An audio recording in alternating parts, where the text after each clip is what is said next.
అసలు పవన్ కళ్యాణ్ గారికి కవిత గారికి ఎక్కడైనా పోటీ ఉందండి? అంటే ఈ డిబేట్ లో మనం ఆవిడని పోటీగా సమవుజ్జిగా మాట్లాడుకోవడం కూడా అది కరెక్ట్ కాదేమో అని ఒక ఎనలిస్ట్ గా నా అభిప్రాయం. ఎందుకు అంటే చాలా మంది ఆ కవిత పార్టీలో ఉన్న వాళ్ళు కొంతమంది నాకు శ్రేయోభిలాషులు స్నేహితులు ఉన్నారు. ఆ ఏముంది, నేను ప్రతి పార్టీ యొక్క పొలిటికల్ రిపోర్ట్ తీసుకుంటూ ఉంటాను, ఆ గ్రాఫ్ ఎలా ఉందని.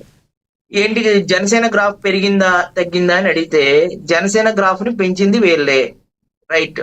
ఎందుకంటే ఎన్నో సంవత్సరాల నుంచి అదే కాంగ్రెస్ అదే బీఆర్ఎస్ ఆల్రెడీ పోటీ చేసి ఉన్నది కాబట్టి.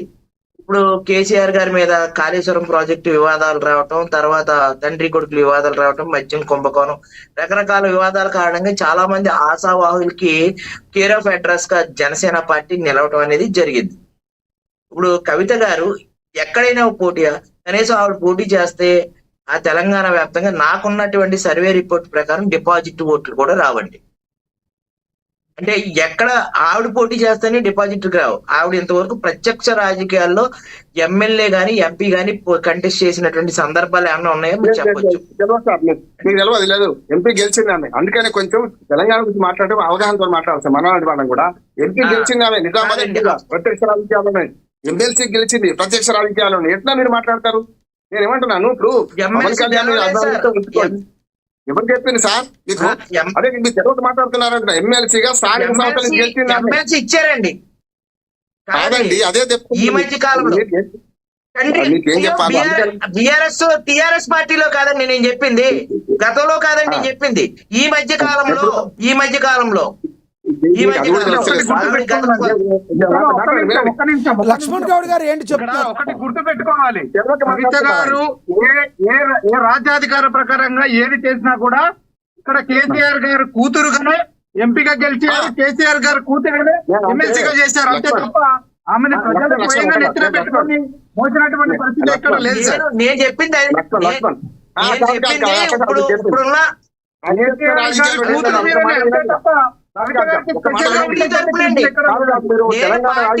మాట్లాడుతున్నాను నేను, గత హిస్టరీ కాదండి, గత హిస్టరీ మాట్లాడుతున్నా.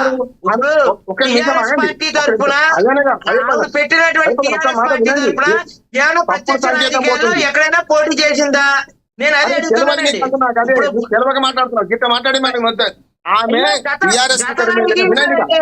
ఇప్పుడు అలాగే గత రాజకీయం కాదు, ఈవిడ పార్టీ పెట్టిన తర్వాత ఇంతవరకు ఏమి పోటీ చేయలేదు కదా అని చెప్తున్నా.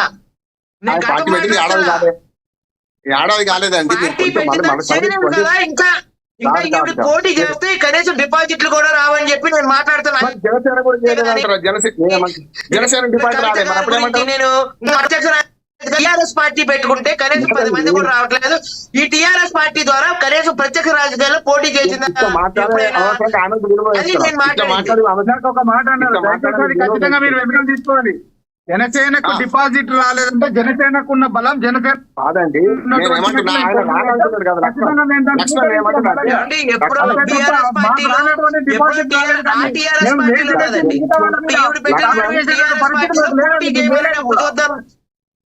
నేను ఏమంటున్నా అంటే పోటీ చేయమనండి.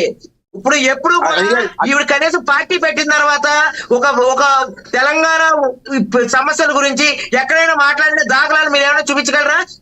ఏ ప్రాజెక్ట్ గురించి తెలంగాణ విషయం మీద అవగాహన ఉందా? తెలంగాణ ఉద్యమంలో కవిత యొక్క పాత్ర ఏంటి మీరు చెప్పగలరా? కవిత పాత్ర ఏంటి? ఇప్పుడు నేను తెలంగాణ ఉద్యమంలో కేసీఆర్ ఎంతమంది తెలంగాణ కోసం బలిదానాలు చేస్తే కేసీఆర్ గారి కుటుంబంలో గాని ఇప్పుడు ఏదైతే సోకాళ్ళు రాజకీయ నాయకుల కుటుంబాల్లో కానీ ఒక్కరు కూడా బలిదానాలు ఎందుకు చేయలేకపోయారు? అంటే వాళ్ళ టాపిక్ మీద కంక్లూడ్ చేయండి సార్. అయ్యప్ప గారు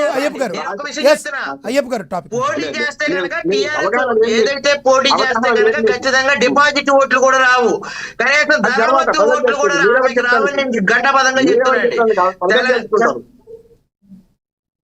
చెప్తారండి, ప్రజలు తెలుసుకుంటారు రేపు పొద్దున. మీరు అదే అంటున్నా కానీ ఇప్పుడు పవన్ మీరు మెట్టిపాటి మాట మాట్లాడితే పవన్ కళ్యాణ్ ఇంకోటి మాట్లాడతారు, తప్ప అంటున్నారు. మనం మాట్లాడొద్దు, మీరు నేను మాట్లాడొద్దు విశ్లేషకులుగా. లక్ష్మణ్ గారు మాట్లాడుతున్నారు, ఒక ఆంధ్ర వ్యక్తికి కిందపరిస్తే ఒక ఆంధ్ర వ్యక్తిగా దాని గురించి నేను మాట్లాడేటువంటి రాజకీయ విశ్లేషణ మాట్లాడేటువంటి రైతు హక్కు నాకు ఉంది. ఏంటంటే ఆంధ్ర వాళ్ళు విగ్రహాన్ని పార్సిల్ చేసి పంపిస్తానన్నారు, ఆంధ్ర వాళ్ళకి ఇక్కడ జాబులు లేవన్నారు.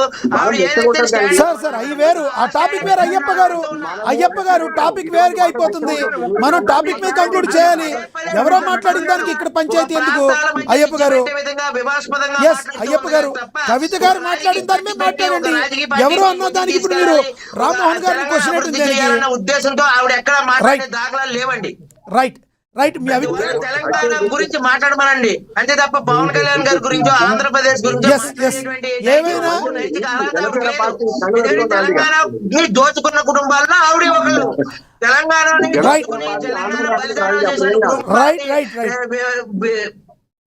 వదిలేసినటువంటి కుటుంబాలు వారివి. ఏదేమైనప్పటికీ ఒకటి సార్, ఒకటి పోటీ చేస్తే కనీసం ధరావత్తు డిపాజిట్లు కూడా రావు. అయ్యప్ప గారు పోటీ చేసిన చోట టిఆర్ఎస్ పోటీ చేస్తే అప్పుడు బలాలు తెలుస్తాయండి. ఎస్ అయ్యప్ప గారు, ఎవరైనా కూడా పోటీ చేస్తే ఏం జరుగుతుందో అంతిమ న్యాయ నిర్ణేతలు ప్రజలు. రామ్మోహన్ గారు చెప్పిన దానిలో వాస్తవం ఉంది, ఆయన చెప్పింది అదే. కానీ ఒకటి ఇక్కడ అయ్యప్ప గారు ఇందాక మాట్లాడింది గతంలో బీఆర్ఎస్ లో ఉన్న టైంలో అనలేదు.